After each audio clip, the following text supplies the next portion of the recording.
Chaque matin, une envie, un projet fou, un concept précurseur dans le rendez-vous innovation d'Europe 1 Matin. Bonjour Sandra Freeman. Bonjour Bruce Toussaint, bonjour à tous. Alors la Commission européenne, on le sait, veut réduire les émissions de CO2. Delphine Batho, la ministre de l'écologie, mise, elle, en ce qui concerne l'automobile, sur des véhicules vertueux. Est-ce qu'on peut améliorer les moteurs classiques pour moins consommer ?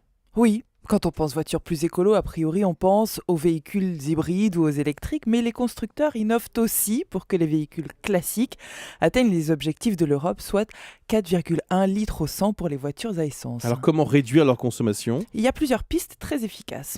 En allégeant le véhicule et par exemple le poids de sa carrosserie, de nombreux matériaux plus légers se développent, comme des nouveaux polymères résistants, de l'aluminium, du graphite ou encore de l'acier travaillés différemment.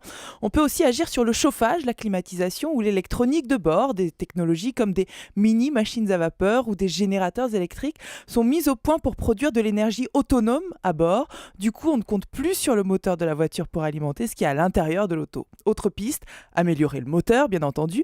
L'idée, c'est surtout de réduire leur cylindrée. On passe de 8 à 6 ou de 4 à 3 cylindres, mais on garde le même confort de conduite. Cette technique, le downsizing, est employée par quasiment l'ensemble des constructeurs. Et puis du côté des équipementiers aussi, on phosphore.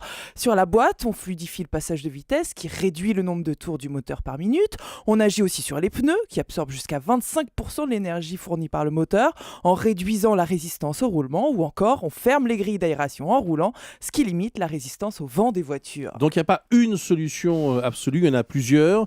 Qu'est-ce qui existe d'ores et déjà ? Tout ce dont je viens de vous parler, Ouais. ça dépend des constructeurs. L'industrie automobile mise sur toutes ces pistes innovantes pour éviter d'abandonner définitivement nos bons vieux moteurs classiques au profit exclusif de l'hybride ou de l'électrique. Et il semblerait que le moteur conventionnel ait encore de beaux jours devant lui et qu'il occupe encore 3/4 du marché dans les 10 ans à venir. Merci Sandra.